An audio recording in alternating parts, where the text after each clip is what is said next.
All right, welcome back. For more on what took place today at the Madlanga Commission, we are joined by leadership and governance expert Prof. Mazwe Majola, as well as security strategist Andy Mashaile. Gentlemen, a very good evening to both of you, and thank you so much for your time. So we will be discussing all things Madlanga Commission. We saw earlier, as well as yesterday, the suspended EMPD Deputy Chief Julius Mkhwanazi. Prof, perhaps let's start with you, just giving us your overall impression with regards to him as a witness, as well as his testimony at the commission. The Mkhono or the Mkhwanazi, Brigadier Mkhwanazi.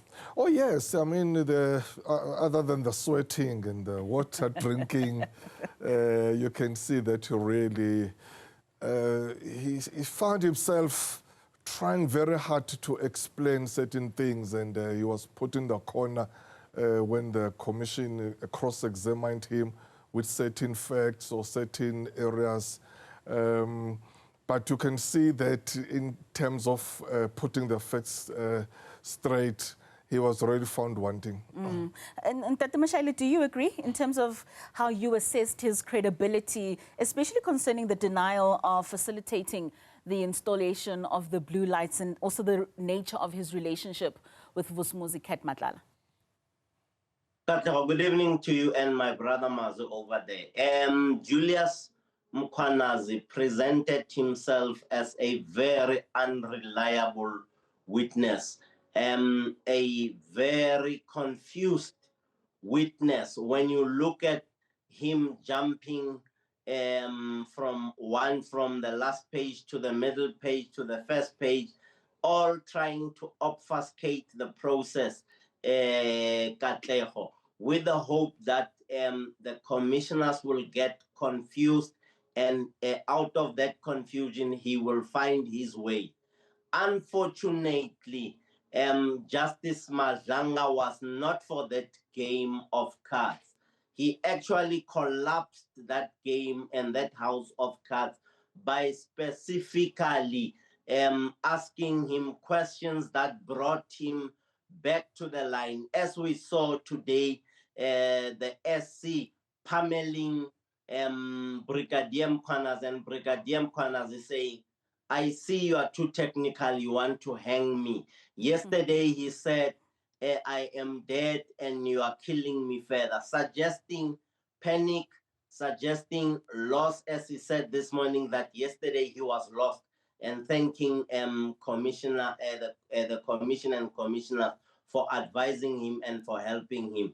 So from a profiling point of view, for us to be able to assess the character, I think he is in for a very big one. If he was going to go to jail, as I foresee, it will be for a very long time, and the dominoes have started falling, as you saw in the last 2 days. And he consistently said he didn't want to implicate himself, didn't want to go to jail for things that he has not done. But when we look at some of the evidence that he's presented, being either the MOU that he apparently had put together to the registration of those vehicles that were still in Cat Madlala's possession, but they were registered under Ekurhuleni EMPD, what did that say to us with regards to him working autonomously within the whole spectrum of EMPD? He was reckless, number one. Number two, he signed those that memorandum without authority, therefore fraudulently registering those cars, as well as fraudulently deregistering those cars, as well as creating a space where crime could have happened as a result of those cars fitted with blue lights being used to skip the red lights because they were fitted with blue lights, and also for writing fraudulently the letter that was not authorized that would help whomever was driving those vehicles with blue lights to produce that letter in a way and manner that would give that particular person impunity when one has violated the traffic rules as well as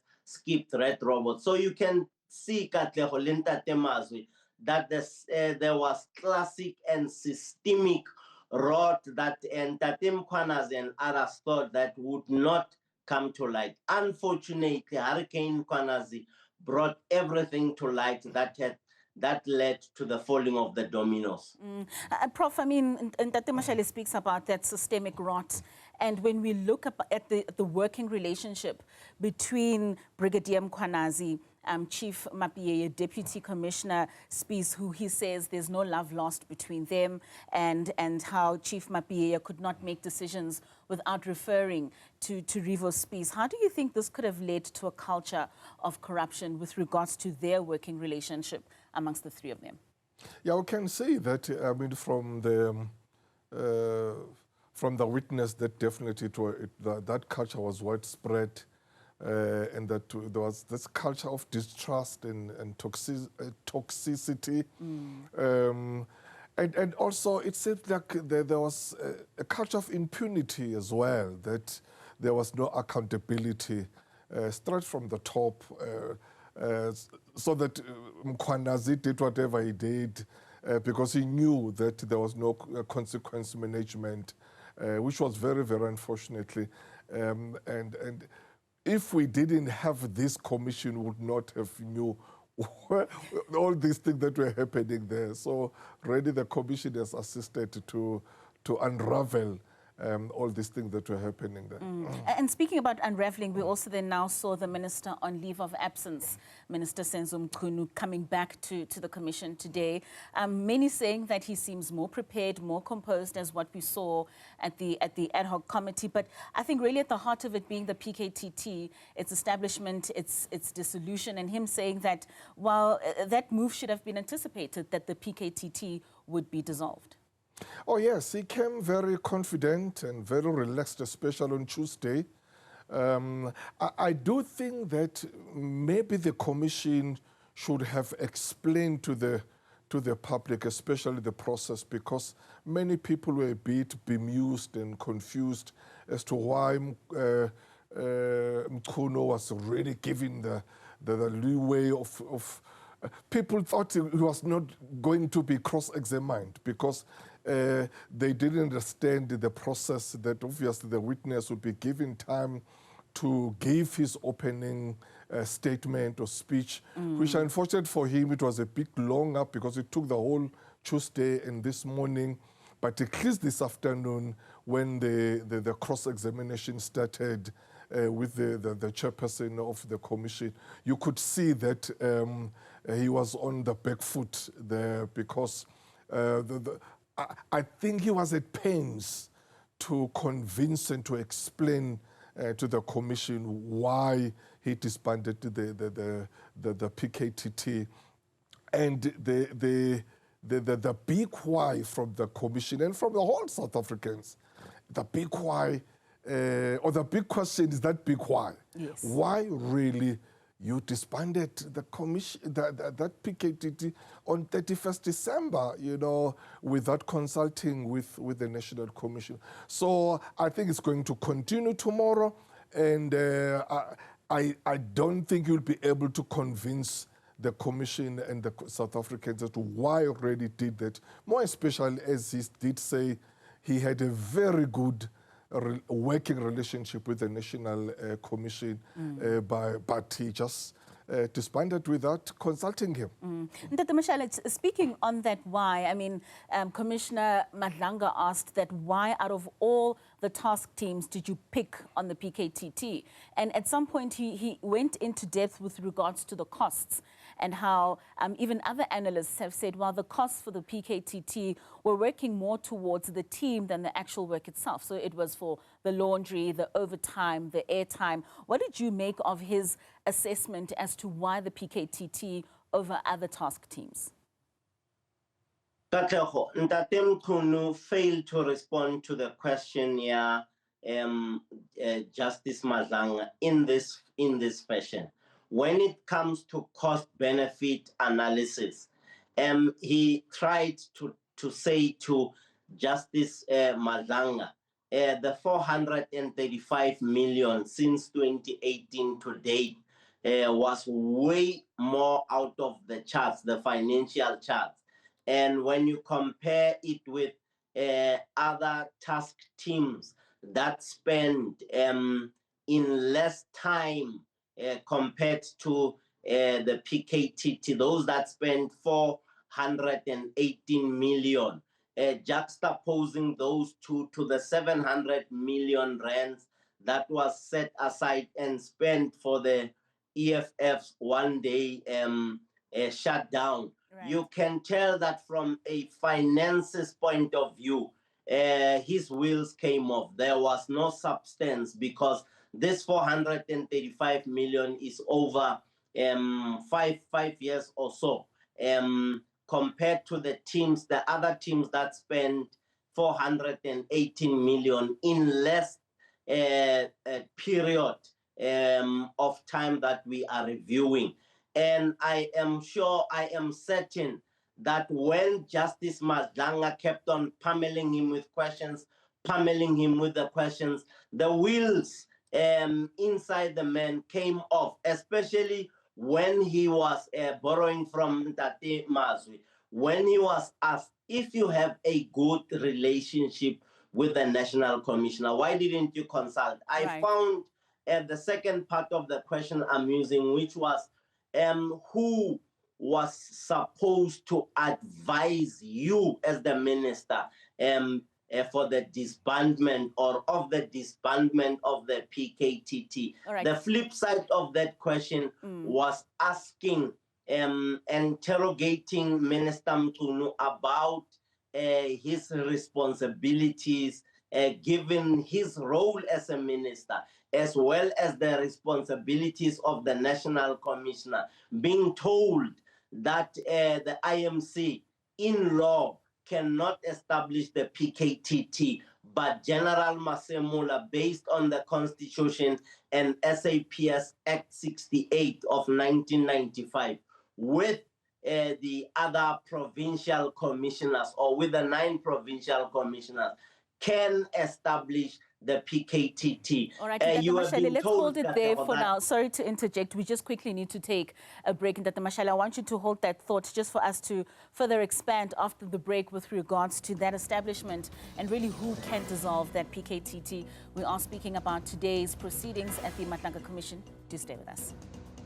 Welcome back. We are joined by leadership and governance expert Prof. Mazwe Majola, as well as security strategist Andy Mashaile. And we're talking about today's proceedings at the Madlanga Commission with the minister who is on leave of absence, Senzo Mkhunu, who took to the stand today. Prof, maybe when you just look in general, just the overall evidence that we have been hearing from the Madlanga Commission, what do you think are the most important governance reforms that we need to look into if we are really to get to the bottom of possible infiltration within the criminal justice system?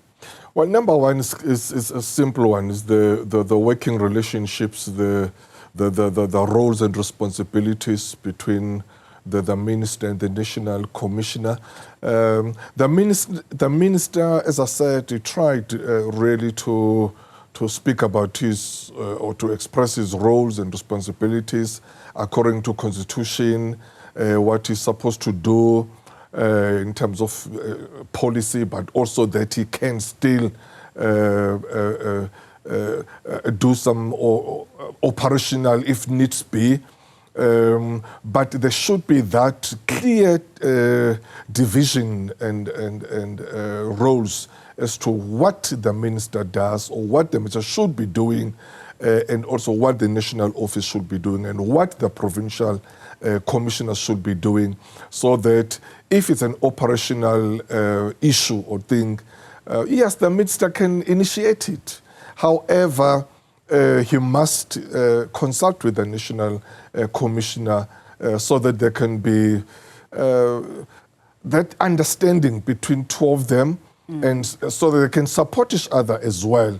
Because really, in this instance, you fail to understand that here is the minister, he's new in this department, barely 5 months, and then he comes and he just targets this PKTT to disband it without consulting, the whole discussion that without consulting the national office, or rather national commissioner. It is 31st December, and the National Commissioner is on leave, wouldn't he just wait for a couple of days or weeks before or until the National Commissioner comes and then they can deal with this matter? And Dr. Mashaile, I mean, if we're speaking about this disbandment on the 31st of December, what do you think would be the unintentional consequences? Could this empower criminal cartels even further if that PKTT was disbanded? Definitely, Kathy. We can tell you now that there are people who share information with us that would be along the same lines as those raised by Brigadier General Mkhwanazi. Now, this tells you, when you do away with that effective task team, it's not a unit, it's not in the organogram. It comes out of a unit, and that has to do with detectives. So that task team has registered as huge or massive successes. And even the interministerial task team did give a round of applause for the performance of that task team. Now, when you do away with that kind of a task team, you kill the morale of those officers who were not part of the PKTT, but who loved what the PKTT was doing, those who learned from the PKTT in terms of preventing, combating, and detecting crime and leading to prosecution of the suspects or the perpetrators of crime. Yes, should that move have become successful, the criminals would see or the cartels or the organized crime syndicates, be them in the taxi industry, in the water industry, in the construction industry, they would know and they would brazenly go out there because they know that nothing would happen to them. So I am happy that that instruction was defied and the PKTT is still in existence, as well as helping to unconfuse us, Katleho. The minister keeps on talking about the NPKTT. Yes. General Mkhwanazi spoke about the PKTT. I think the minister might have used words conveniently, NPKTT, so that he can say the NPKTT was not established as a result of the SAPS Act, but by the IMC. I'm happy that Justice Madlanga said, no, in law, the IMC cannot establish that kind of a task team. Right. It would be an operational structure by the National Commission. Okay. Well, we will certainly be hearing more from the Minister at the Madlanga Commission tomorrow. Gentlemen, thank you so much for your time this evening. That was Prof. Mazwe Majola, as well as Andy Mashaile, who's a strategist in security. Thank you so much for joining us, gentlemen, this evening. Well, that's how we wrap up this hour. We'll have headlines for you at the top of the next.